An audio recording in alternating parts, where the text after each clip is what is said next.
Welcome back, everyone, to the Free Lads and the beautiful game.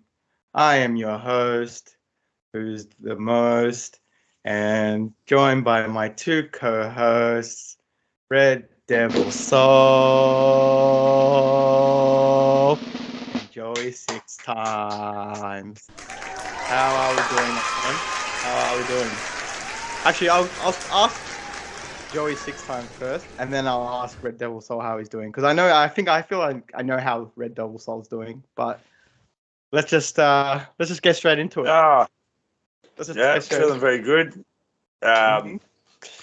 Liverpool played Forest in the Premier League on the last weekend.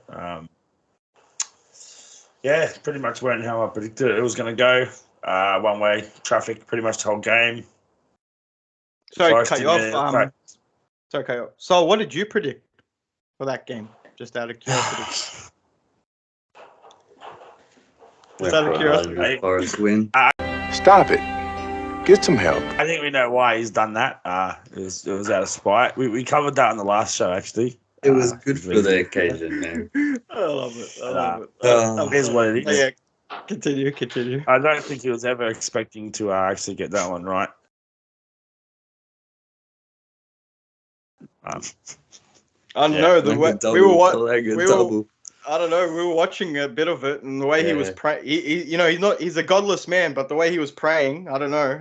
It was questionable. Yeah, well, he's getting angry at Forest. What the fuck are you doing? Fortunately, it didn't work out, and Forest didn't really do too much. No, they didn't. Yeah, look, I held out for a little bit. Joe the Slaughter steps up. Nice finish. Darwin Núñez with a brilliant run and created by Szoboszlai, and Salah with the little slip pass in, which was nice. With Salah and Szoboszlai. Salah dragged it back and then slid it. I've been noticing lately in a lot of games, Salah's got this. He must have, I don't know when he's learned it. He's obviously probably learned it years ago, but now he's starting to use it a bit more. He gets the ball, just drags it back a little bit, and it kind of opens up a different angle for him to slip a ball through. And a lot of the times I think defenders are waiting for Salah to run at him, so they back off straight away. So if he backs away and they back away, it creates a bit of space for him to slip a pass through. He's done it a few times this year. I didn't really see him do it in the previous years too much. And then pass from Szoboszlai for Salah's last goal was absolutely phenomenal. Get ready to fly.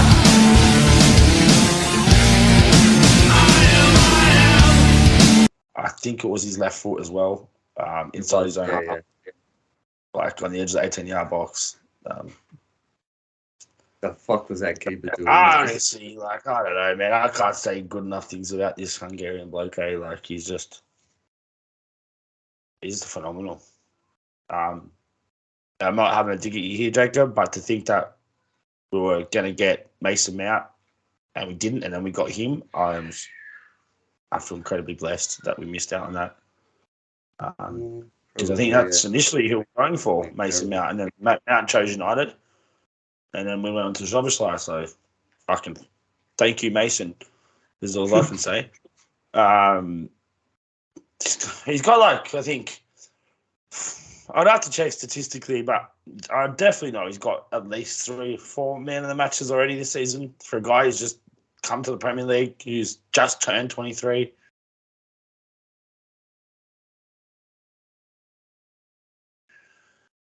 I don't know. I don't know where his ceiling is, but it's a very high one. So, yeah. Look, I made this joke at the start of our, it wasn't really a joke. It was kind of a little bit of a thing. I think our first pod, when you first signed him, when we were talking about transfers and stuff. And I said to you, next Steven Gerrard, Hungarian Gerrard, haha, you know what I mean? At this moment, do you see him being, not Steven Gerrard, but a character that can, potentially be a captain to Liverpool, actually lead you to, crucial games? Because, from what I saw in the Forest game, he was definitely busting the midfield. I feel like he can play more the McAllister role than McAllister can, but he's just also good at that's attacking. what they've said about him. I forget who it was exactly, but someone said like at Leipzig, it was playing on the wing, playing as like a left attacking mid. Mm. I said, but this guy can play anywhere. Like he's actually defensively aware. He's got the effort. He doesn't stop running. Like Ladz is putting a shift in. Can read the game really well, and his distribution is fucking absolutely beautiful. But then comes the question: is can McAllister do what Szoboszlai is doing if they swap positions? And I don't think to the level he can. McAllister's a different type of player, brings his own set of qualities, can pick a pass. But yeah, if I think Klopp's kind of looked at that probably and gone, yeah, look, Szoboszlai is too good going forward to just sit him at the back. But yeah, ultimately he could play there. Again, like I said, week in, week out, it's probably one thing that's really annoyed me this season is just I just want to see them both in an advanced role, a bit more of an advanced role in the same game together. And just like I just want to see Endo start for once and be that 6 and just let them two do their thing because like McAllister's had a decent start to life at Liverpool, not the best. Like I was even saying the other day, I think to you guys, like if I was to weigh him up over Gravenberch at the moment, I'd probably say Gravenberch's been the better player for us. Like, not saying he's a better player overall, but for us this year, Gravenberch's probably shown more quality. But again, McAllister's playing in a role that he's not familiar with, so it is what it is. Look, it's going to be interesting when we get Thiago back as well. Like, yeah.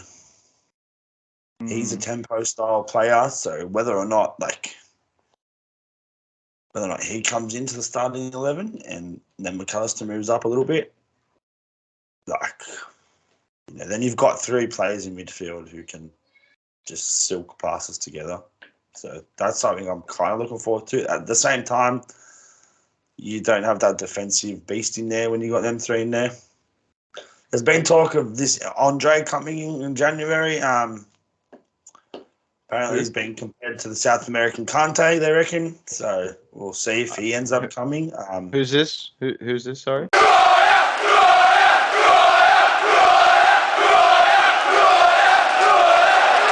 Andre from Fluminense. Okay. I think like 2 shows ago. Why don't you just go for Paulinho in January? I don't know why we don't. Cheaper If honestly, I was the man at Liverpool and I'd really like the thing No, I'm not even asking I in think- a banter way. I'm asking like in a genuine. Why wouldn't I honestly think like I'm not even joking. I think it comes down to age. That's probably Liverpool's main thing. Age. Liverpool don't generally buy older players unless they really, really have to. But at the same time, if we're in January, we're up there and we're maybe in the mixer, we're looking good.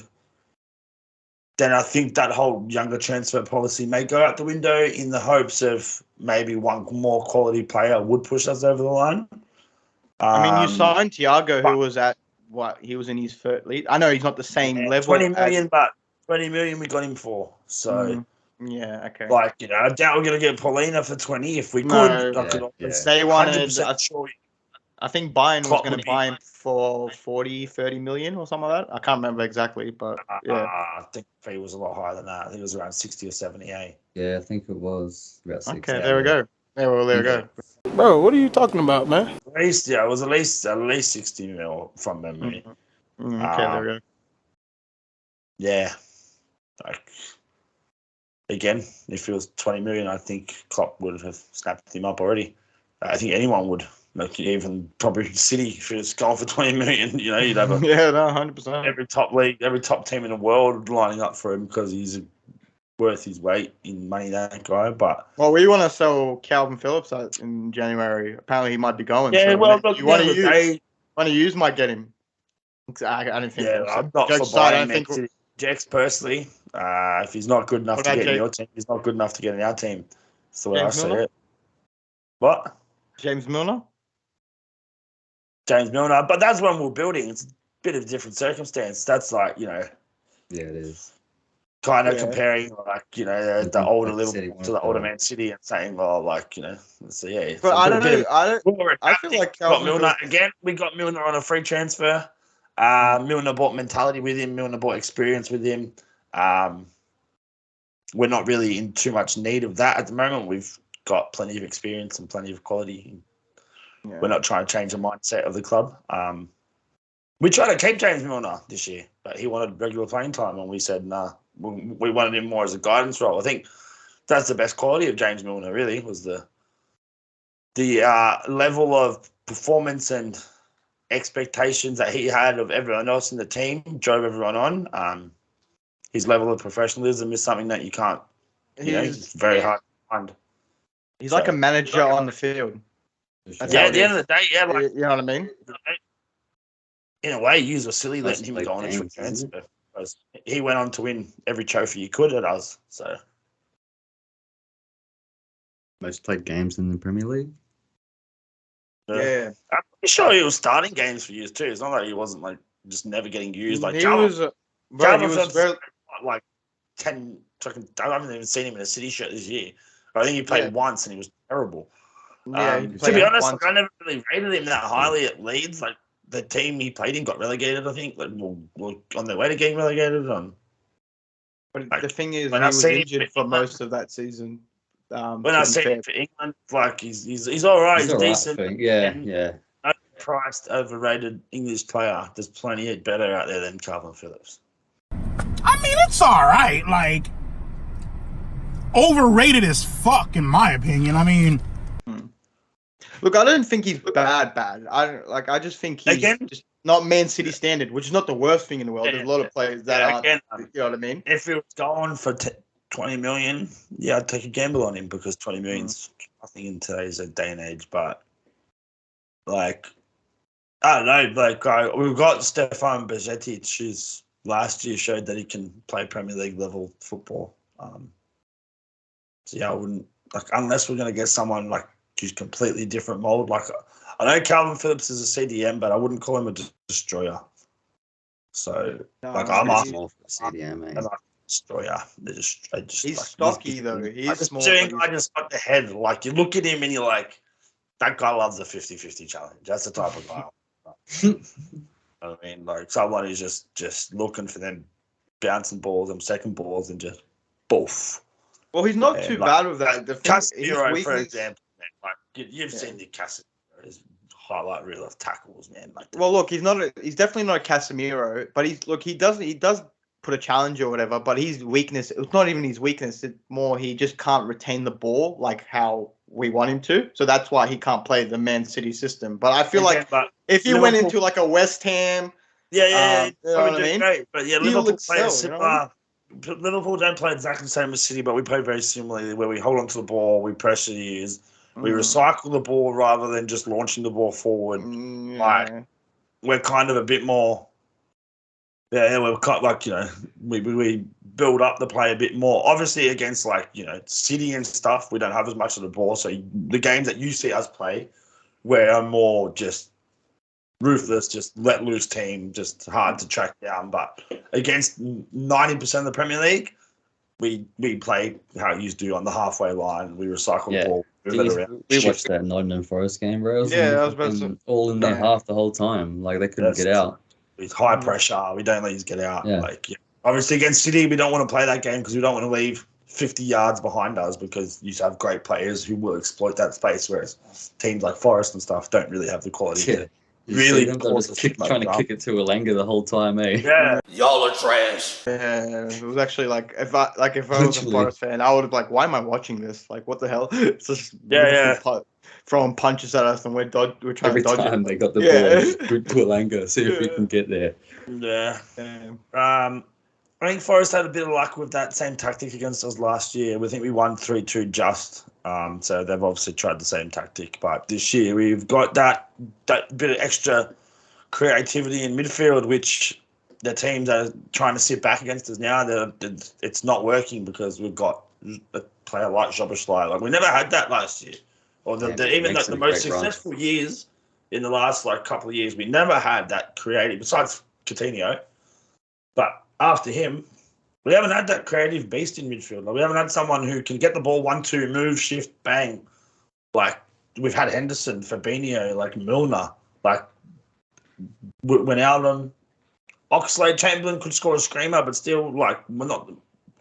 Who spent 90% of the time on the sidelines. So did Naby Keita. So yeah, we haven't had that.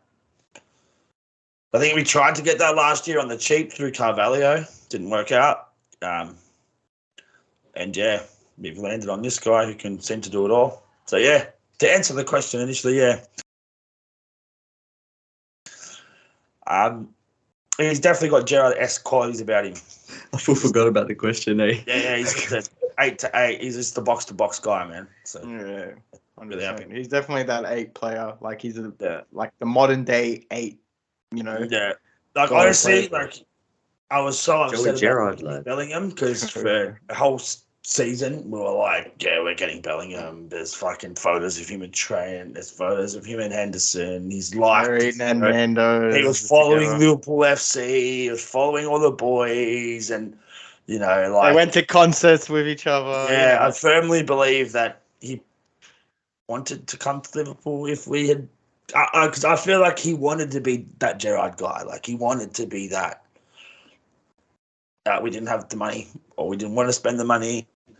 And obviously, Real Madrid are a big club as well, an enticing club. So, yeah, I was really upset. And I was like, fucking. You get nothing. You lose. Good day, sir. And then we got this guy, and I'm like, look, I'm not going to say he's better than Bellingham, because Bellingham's just been off his head this season, but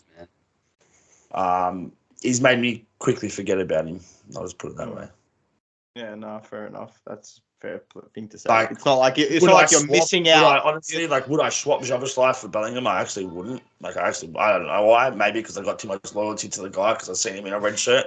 But I actually wouldn't. Like, I honestly wouldn't swap him for Bellingham. Oh my God! Wow! Again, not saying he's a better player. I don't know, just personal preference now. I wouldn't swap him. But let me see. If I asked you that same question at the start, before you even like saw how 100%, I would have swapped him. 100%. Yeah, that's what I'm saying. He put on the red shirt, man. He's loyal now. Yeah, that's well. There we go. Yeah, that's how it is. Well, look.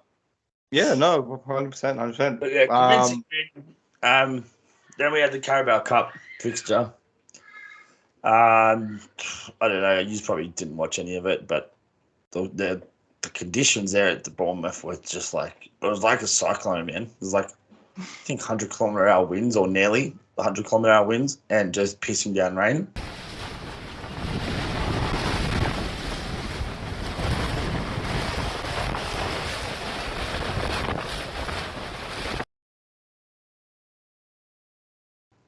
It didn't look fun to be out in.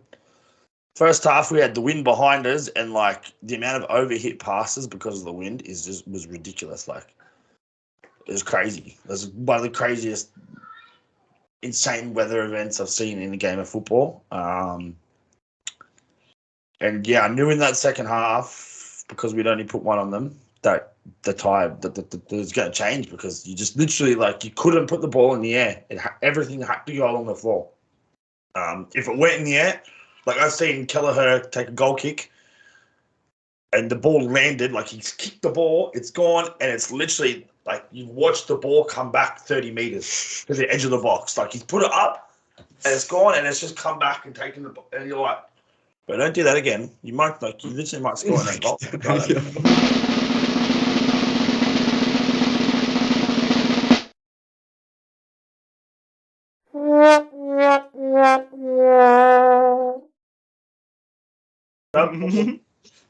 It was full on, man. It was like full on. But same thing, like, you know, the normal amount of power you'd put on a ball, and it just keeps sailing. Like, the amount of overhit passes in that game from like the windy side was ridiculous. Yeah, so we went 1-0 up. Cody Gakpo in the right spot, right time. Like, he's just, I don't know, man. He's kind of just like a bit of a Mr. Reliable, this guy. Doesn't really put in a bad performance. Kind of gone under the radar just because of, like, you know, Nunez and Salah and Szoboszlai and all that. But Like every time Gakpo has really been asked to do a job, he does the job well. And again, 30-something million. Like, I don't He's know, usually in your starting three, isn't he? it depends. Like, I've been switching. if we've got Jota and Nunes fit, I don't think he gets into the first 11. Hmm. But again, it's one of them. Like, we've got 3 different strikers, which is great. It's great to have. We've got Jota, who's just a straight poacher. Give him a chance to score one. And you got Gakpo, who's similar to Firmino in a way. Obviously, no one's as good as Firmino at doing the Firmino thing than Firmino was, because that was his pretty much invented this false 9 role in modern times. But yeah, he does a good job, Gakpo. Only young as well. And then, Bournemouth scored. We should have learned our lesson. They had a corner a couple of minutes before it, hit it to the back post. Same thing, man. But we got away. I think it was Gomez, headed it straight off the line. And then the exact same corner, and we just let them go to the back post, unmarked virtually, and slam it in. Didn't last very long, the lead, though. Probably my favourite part. This is my favourite part of the game. It's not even the goal. It's just the jeers from Bournemouth when Nunes goes to control his. Like, you boo him. Other than that, like, you're sitting there, 30,000 people in Mr. Controllers. You're like, yeah, look at this fucker. He's fucking garbage. He's garbage. Oh, shit. He just scored one of the, like, I'm not going to say goals of the season, but one of the better goals we'll see this season. A Nunes goal. That's what it was. Yeah. Nunes moment. Runs at a player. Like, the weird thing is as well, like, if Nunes is running at you from that angle, he's going to cut onto his right. And the player just lets him do it. Like, I don't know if he can't stop him, like, because I know Nunes is rapid. But he just does it. And just from the angle, like, it's not like he's running front onwards to the goal. Like, the goal's to his side. And he just bang, and good hit, good goal. Nunes goal. And then, we really could have, gone and done and dusted the game, but didn't. I thought he was putting it on. Huh? Did it end 2-1? What ended 3-1? I think it did end 2-1, I'm pretty sure. I can't even remember. Yeah. I'm not certain it did, right? I can't remember. How stupid will I look if I even know? Yes, 2-1. Yeah, So I was like, yeah. this guy's got to be fucking, what's going on? He's testing you. He's testing you. Yeah. It was a bit fucking, you threw me about there. Yes, it Try to confuse me with the facts. was only 2-1 we won, but again, Bournemouth are a Premier League team. They're on the up. We again didn't play our strongest team, although we did have everyone out in patches pretty much. But just a big shout out to old man of the match Kwanzaa as well. Man, this young kid comes in, just looks like a younger Virgil, just calm as, fast as, just bosses the game. Just doesn't look out of place at all.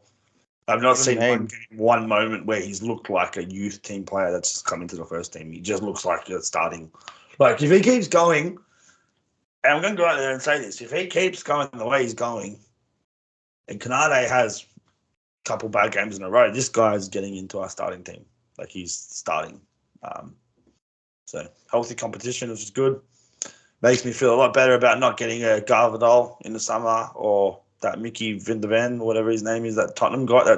He's looking great. Yes. So, yeah. Love an academy player coming up. Nothing better. 100%. That's about really it in terms of the 2 games. He's got Luton. We've got Luton next. Unless we have an absolute disaster class and we get 3 red cards, because even if we got 1 or 2, I still believe we'd win. I can't see nothing else other than a 3-0, 4-0 win, to be honest. The way we're playing, confidence that's going on. Yeah. Like, we just, I don't know, like, obviously besides the Tottenham game, but there's a few circumstances in the Newcastle game. But again, like, these games where we've got the red cards, like, in the games where we've had the full 11 players, like, I don't know, Obviously, Brighton are a top team, so we did get a draw against them, but I don't know. We just don't really look like we've had to get out of second gear to beat most teams. So Luton being where they're being, like, yeah. Yeah, no, look, I think we were talking. I can't No, see. we were brushing about. I think we were brushing up about it last week, or I'm pretty sure we'll talk about it off air. We were saying how much of a gap there has been this season with the promotion teams and the team that got promoted from the championship. Like this is the biggest gap since. Like we were talking about it since I remember Derby was in the Premier League, where they only won one game all season. They lost to everyone. We're talking like 4-5-0 on the regular. But that was just one team. The other two teams, from memory, they actually did all right. Like I think they even stayed up. All three teams this season have been absolutely crap. Look, again, I'm not going to been garbage this season, and like I think they're like. Man, I think they've won their last two. I'm like, these guys are getting relegated, and now I'm like, they're probably not, because these other teams are so shit that I can't see them. I can't see some of these teams even winning 2 games this season. Like, no, the only one that's closest is Bournemouth. Unless it's against each other, like I just can't see them really. Like you said, the gap in quality is just so large. No, it's actually crazy how big it is. But no, even the team that is the like I'm just like not even joking. Even Burnley, who was the most decent looking one out of them 3. Don't even look good, and like what I mean, I can be the first one. I've seen Burnley games. They don't they're playing their style, but it's not that good. Like they could, what I mean. Like it's still like you can tell they're the style that works in the championship. You're definitely not going to be able to come up and play that same style in the Premier League. No, 100%. Have the same success as every single team that comes in the Premier League. I think the first season you need to focus on not conceding goals. That's just survive. It's just survive. Just not get beat. Just not. If you realize most make sure solid fortress. Be a solid home team. Home fans need to make that place an atmosphere, and you get your points at home, and on the travels you just play for the draw. Try and nick a draw. Remember the meme years ago, or still is a meme? Like Stoke was known for that. Like Stoke was the most mid-table. Yeah, they're the most mid team in the world. I hated playing Stoke. But I used to be generally scared when we had, and like they would kick you off the field. You touch the ball. Like there was like tactical foul. Like all the kings are tactical fouls. He is barely my assholes. Jerome Cameron. Decent players too, like Charlie Adam when he came to us was absolutely garbage, but they had a few G's. That's Stoke, man. That guy was fucking going off. Shaqiri, didn't they have Shaqiri at one point? Bro, they had Shaqiri. They had that what's his name? That guy that you were gonna sign. That what's his name? He's like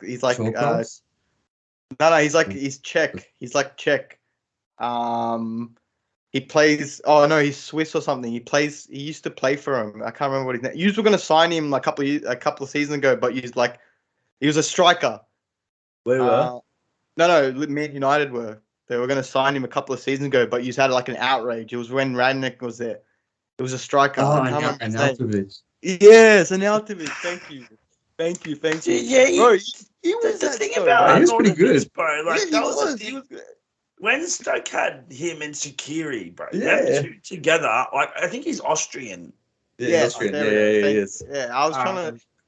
Like them two used to get some shit cooking, man. Bro, and then that was that team that like on an off day they were shit and they were just a long ball team, but then they were like they had that couple of games this season where like times with Shaqiri, if them two played well, they could pretty much beat anyone because them two, like, let's be honest, like Shaqiri on his days, and that's beast of a player. Well, that's what I was saying. That's what I was reverting back to. Even for us, I loved having him on the bench because when he came on, like, it was just like bringing on a starting player again. And he was just happy playing on the bench. He didn't care. He wasn't like, I don't want to start. I'll just come on when I'm needed. And I'll just fizz in a couple of mad crosses and maybe score an absolute cracker. And then I won't play for another 3 games. But when you need me to come on, I'll come on and I'll do something. He was like a super sub. I remember against United, he's won all. He scored 2 deflected goals in like 3 minutes. Something like that. But, well, no, that's what I was like reverting back to, saying like they made their home a fortress, right? Which was, and that's what made them. No one wanted to go to you know what I mean? You know, and look, don't get me wrong, it didn't work ultimately in the long run because you know they are relegated, whatever, blah blah. Blah. But it that was what I'm saying. Like they had a fundamental. You know what I mean? That level, and then they got rid of a couple of their better players like Shaqiri and Arnautovic, and they thought that they could still just be Stoke, but no, be Stoke. Like tactics, like we said, like we were saying, you know, like selling couple everybody. of teams that have come up in previous years have really done it well, and they've just made sure they survived the first year, and then the second year they're a bit more like even Bournemouth. Like you look at them, like they were just surviving last year. This year they can play, man. They can play. Like they don't look like they don't look like the same team they were last year. So they've leveled up.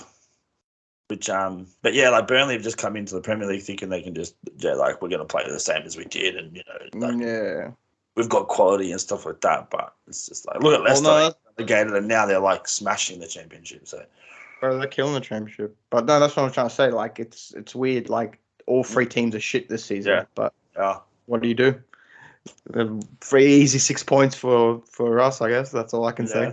Maybe not us. But so who was after? Who was after the Reds?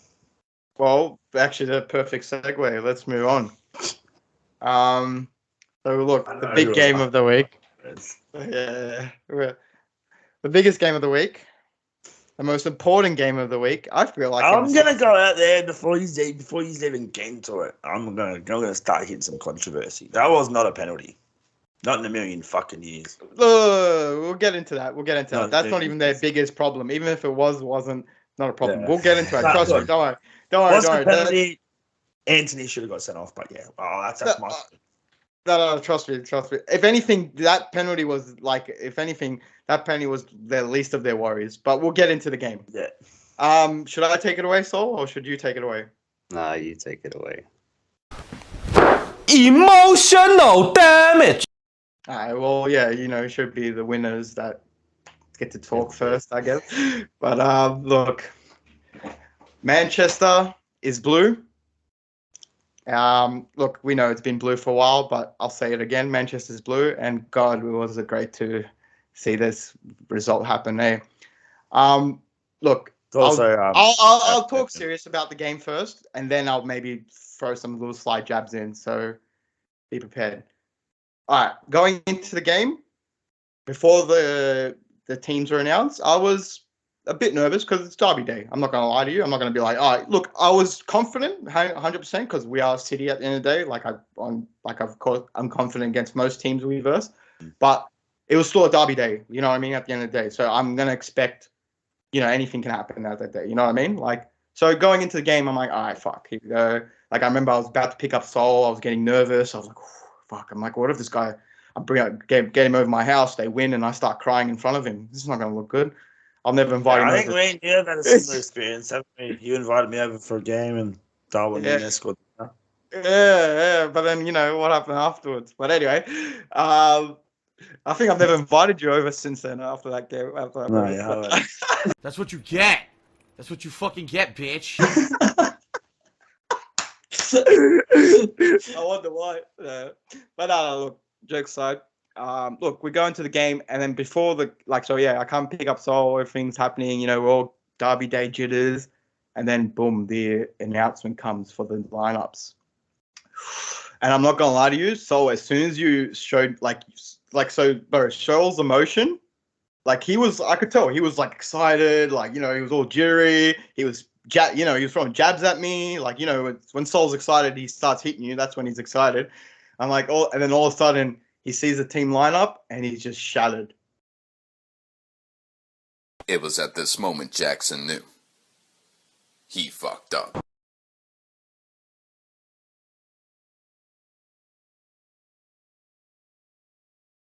I'm like, why? It's not that bad, is it? And then he shows me. He actually didn't. I remember you didn't want to show me it from the start. You're like, no, wait. I'm like, why? It can't be that bad. And then you showed me it, and I was like, what is this man doing? By this man, I mean Ten Hag. What the fuck is he doing? Yeah, bro. What the look, all I can say is, like, I'm not a football manager or whatever, but, like, from Because he said Varane was not in because of tactical reasons. What tactical reason do you have to not put Varane in that game? But anyway, let's get into it. I honestly think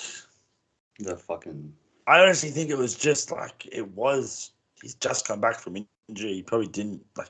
Because Sol said last week that they played in the Copenhagen game, full game, with Maguire. Was that right? Maguire in the back. That's why I said it's probably going to be. They got a clean sheet. You know what I mean? Like, yeah, it was penalty at the end, but still, got a clean sheet. That's why I thought we were going for Varane and Maguire. Yeah. So look, we see that, and again, I thought it was injury as well. I thought that was the reason, but then when the story came out, apparently he said it was tactical. But anyway, at the time, we didn't know that. Well, I actually thought it was injury, but still, I was like, that's fucking weird. And then we look into the midfield, and he decides to go with these nuts. Got him. Got him. Amrabat. Is that right? Yeah. Amrabat, McTominay, and looking at the lineups. Yeah. Looking at the bench that they have, obviously Casemiro wasn't even in the lineup, so was he injured? He's injured, eh? I believe he was injured. Yeah. Casemiro's injured. You got Mason Mount, and you've got Mason Mount on the bench in terms of their start. So look, looking at that lineup and looking at the options they had on the bench, I am gonna go out and say Varane's the only questionable real add-on. No, no, that's what I'm trying to say. I don't think I've said this to start. I don't think you can have Fernandes and Bruno. I mean, Fernandes and Mount on the same team sheet at the moment. Until one of them kind of adapts their game a little bit. Well, I just don't think. In terms of like looking at the lineup, the only real suspect thing for me is Johnny Evans. Like I don't. Well, look, I was saying, I was trying to get through the lineup. The midfield, I don't think was sus. Like, yes, it wasn't the strongest midfield you have, but it wasn't sus. I remember saying to you, the midfield's not bad. Remember, we wanted McTominay to try play forward. Yeah, we did put him there, but he did, and he wasn't too bad. It just wasn't like. But anyway, like so, and then your front three was Bruno Fernandes, Højlund, and Rashford. Again, what the fuck is he on the right side? Yeah, and that's what I was about to say. The two main questions for me was the Varane one and the Bruno Fernandes one. Like, three. Which one? What else? Why the fuck is Lindelof on the left back? Why isn't Reguilon playing? Well, I don't know that. See, I'm not. I thought Lindelof. He played against Copenhagen as well. That's my three. Who Reguilon did as well? Yeah. Okay. It's Bruno. Where the fuck's Reguilon? And where the fuck is Varane? Why are you that's what I think.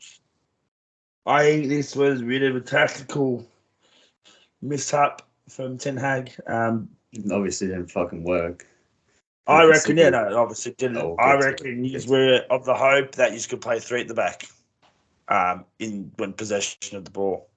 Looking at that, that's the only real. The way they were playing is like, so you could see how they wanted to play. You want to play similar how you played against Arsenal, which actually kind of worked, if you remember that game against Arsenal. Because what they did, they held the ball, but what they were doing, they were just literally passing it amongst themselves at the back, and then letting Arsenal push up, and then kind of trying to counter, catch him on the counter, right? They tried to do that with City, and obviously didn't work because we pressured them totally different to against what Arsenal. What I noticed was like they had a weird the way they pressed Arsenal in that game was good. Like they just didn't allow that ball to come out of the defense into the midfield very easy. No, well they didn't. I feel like they didn't even press Arsenal. What they did is like they in that game, you actually had more possession weirdly because you were holding on to the ball. That's what I'm saying. Trying to take the sting out of the game. That's all they were doing, and it worked, to an extent. Like, yes, I know you lost that game, whatever, but but it was like 90th minutes goals, whatever. But in this moment, it didn't work, and I feel like you might be a bit right there that he was trying to do a tactic where it was like similar to the Arsenal game, where you hold on to the ball, and look, we'll get into the game. So the first 20 minutes, I honestly feel like it was pretty neck and neck. We had our two best chances in that 20 minutes, and it wasn't even us creating it. It was us pressing yous, making it go out to Guardiola because he's not a natural left back. He was playing left back, eh? Yeah, he was. Yeah. And then pressing on him, he ended up fucking up 2 passes, but we just couldn't do the final pass at the end. Every time we had 3v2 and we fucked up every single fucking time. It was the guys open on the right, you pass it to the left. The guys open on the left, McTominay tried to fucking shoot like a dickhead.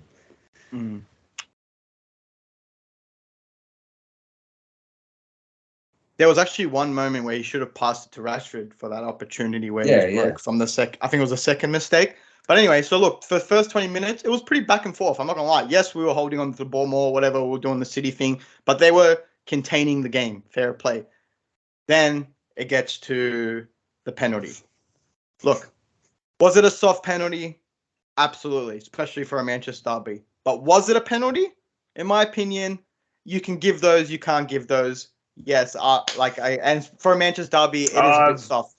But are you fucking kidding me? I said the same thing to Arsenal about the Arsenal when you said it's not a penalty. I have seen them every single week against Liverpool. I remember a classic example. Tuchel under Chelsea under Tuchel. They would grab you consistently, bro, and you'd never get a free kick against them. Well, so in my opinion, if it's not a free kick in the middle of the park, it's not a fucking. When they were looking at it in VAR, I think they were more looking when the way he was running, where the ball was coming. He was probably going to be the first one onto it. Yeah, well, it was Rodri that got fouled. The person that cleared it came from behind. Like our guy Delot came from behind to clear it. So if Rodri actually made the run, was that Whelan who gave away the penalty? Yeah. But Delot was the one that cleared the ball. I think what they were looking for is if he didn't take him down, would he have got to the ball before Delot did? That's why I think they went over it like fucking 6-7 times. Like I said, it is a soft one. Speaking upon that, then. Yeah, I guess so. No, you're right. Yeah, no. That's what I'm saying. Well, look, like I said, I'll be honest. Was it a soft penalty? Soft, that's man. Yeah, look, was it a soft? Rodri goes around. It is fucking soft, but that's all. Rodri's not going. Rodri didn't. If that was outside the box, Rodri's not going down from that. No, but you can say that's also. Pissed off. It took 2.5 minutes. Don't even know what's going on. Yeah. And then all of a sudden the game gets stopped. I want to talk about. It's another thing I want to talk about.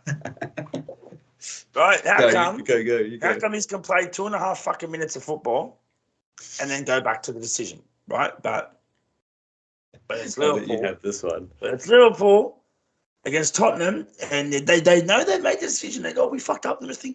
There's been one pass played, but we can't stop playing now. We can't. Sorry.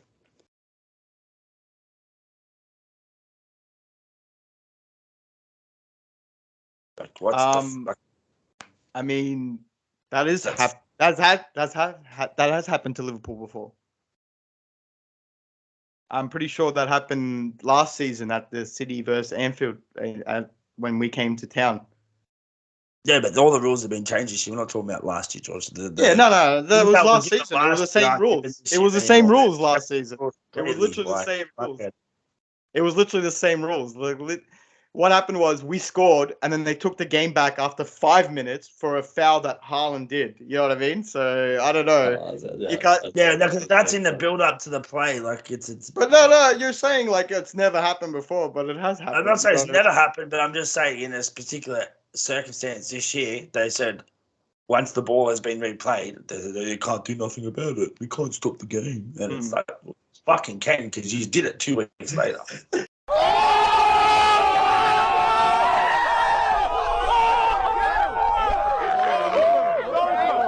3 weeks later. Yeah, well, look, at the end of the day, I'm not having a dig at you or like City or United or nothing. I'm just saying, like, it's the fucking, again, touching on the shit fucking officiating that continues to fucking seep into this English football week in, week out. And they're, we can't stop the game, but we can stop the game. We can fucking have the fucking same rule for every team, you bunch of fucking twats. Sorry. Due to circumstances beyond our control, the script to the rest of the episode was lost on its way overseas. Luckily, the episode was finished by the Korean animators. We hope you enjoy the new ending. We find in favor of Big American Party! Yay! Everybody disco dancing. Lots of fun. Good time for all. I'm having very good time. Robot dancing. I'm a fire.